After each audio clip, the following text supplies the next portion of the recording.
Shalom, selamat pagi Jemaat Gunung Putri. Selamat berjumpa di Renungan Pagi edisi Selasa tanggal 29 Agustus 2023. Sebelum membaca firman Tuhan yang terambil dari Matius 8 ayat 14 sampai ayatnya yang ke-17, kita berdoa. Puji dan syukur Tuhan, kembali kami menaikkan kehadirat-Mu, bahwa Tuhan sudah melindungi kami dari semalam dan membangunkan kami pada pagi hari ini. Bahkan Tuhan memungkinkan kami lagi untuk membaca dan merenungkan firman-Mu. Berkati kami Tuhan, berikan hikmat sehingga kami mampu mengerti, bahkan mampu melakukan firman-Mu. Layakkan kami Tuhan, dalam nama Tuhan Yesus kami mohon ampun atas segala dosa-dosa kami. Dalam nama Tuhan Yesus kami naikkan doa ini. Amin.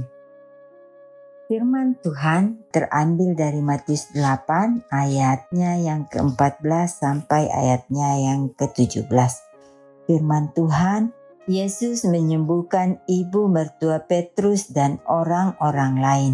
Setibanya di rumah Petrus, Yesus pun melihat ibu mertua Petrus terbaring karena sakit demam. Maka dipegangnya tangan perempuan itu, lalu lenyaplah demamnya, dan ia pun bangunlah dan melayani dia. Menjelang malam, dibawalah kepada Yesus banyak orang yang kerasukan setan, dan dengan sepatah kata, Yesus mengusir roh-roh itu dan menyembuhkan orang-orang yang menderita sakit. Hal itu terjadi supaya genaplah firman yang disampaikan oleh Nabi Yesaya, dialah yang memikul kelemahan kita dan menanggung penyakit kita. Demikian firman Tuhan. Renungan kita berjudul Dia berkuasa atas segala sesuatu. Mintu'na lan kuasanna. Tuhan menghendaki agar kita benar-benar memiliki iman yang besar, yaitu iman yang ditanam dalam hati dan dirawat dengan baik sehingga ia terus bertumbuh dan menghasilkan buah. Firman Tuhan yang didengar akan membangkitkan iman jika firman itu diyakini dan dilakukan.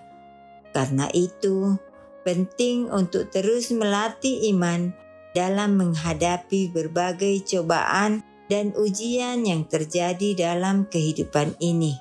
Iman yang bertumbuh akan memampukan kita memuliakan Tuhan dan memberi kemenangan atas segala pencobaan hidup. Injil Matius menceritakan beberapa mujizat yang dilakukan Yesus untuk membuktikan kepada dunia bahwa Yesus adalah benar-benar Mesias yang dijanjikan. Matius mengutip Yesaya 53 ayat 4 berbunyi, "Tetapi sesungguhnya penyakit kitalah yang ditanggungnya dan kesengsaraan kita yang dipikulnya. Padahal kita mengira dia kena tulah, dipukul dan ditindas Allah." Untuk menyatakan bahwa apa yang disampaikan dahulu kini telah dibuktikan oleh Yesus melalui pelayanannya di dunia ini. Penyembuhan ibu mertua Petrus adalah mujizat pertama dari sekian mujizat yang dilakukan untuk Petrus. 2 kali Yesus membuat Petrus menangkap ikan yang cukup banyak. Dapat kita baca dalam Lukas 5 ayat 1-11 dan Yohanes 21 ayat 1-8. Yesus memampukan Petrus berjalan di atas air dalam Matius 14 ayat 22 dan 23 dan beberapa lagi mujizat yang lain. Selain menyembuhkan penyakit, juga berkuasa atas setan. Dia mengusir setan-setan dari banyak orang sekaligus, bahkan alam pun tunduk atas perintahnya ketika dia meredakan angin ribut.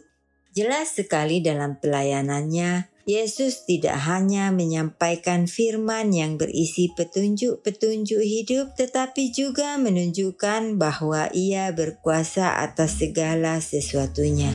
Jemaat yang dikasihi Tuhan, yakinlah akan kuasa Yesus, maka Dia akan menolongmu. Amin. Sebelum kita mengakhiri renungan kita pada pagi hari ini, kembali lagi kita berdoa. Kembali kami datang mengucap syukur Tuhan atas kasih dan penyertaan-Mu, sehingga kami sudah membaca dan merenungkan firman-Mu untuk menjadi pedoman kami dalam kehidupan. Biarlah kasih dan hikmat daripada-Mu semakin memperlengkapi kami, sehingga kami semakin teguh di dalam iman bahwa Tuhanlah yang berkuasa atas segala sesuatunya di dalam kehidupan kami.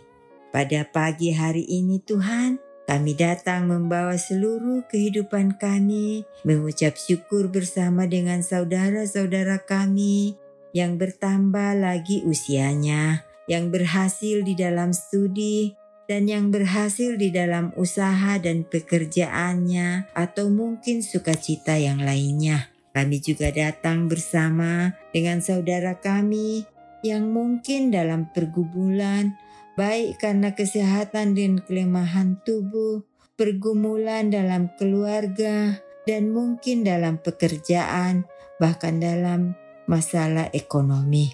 Biarlah kasih-Mu dan kuasa-Mu yang akan memberikan jalan keluar yang terbaik sesuai perkenaan Tuhan. Dan bagi yang sedang berduka, Tuhan kiranya memberikan kesabaran dan penghiburan.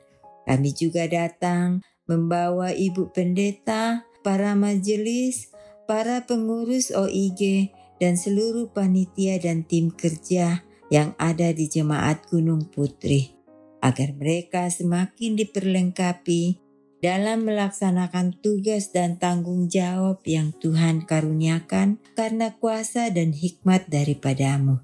Inilah doa kami Tuhan, sempurnakan dan ampuni salah dan dosa kami. Dalam nama Tuhan Yesus kami berdoa. Amin. Demikianlah renungan pagi Jemaat Gunung Putri, edisi Selasa tanggal 29 Agustus 2023. Selamat beraktivitas dan biarlah kuasa Tuhan selalu menyertai kita sepanjang hari ini dan sepanjang hidup kita. Shalom.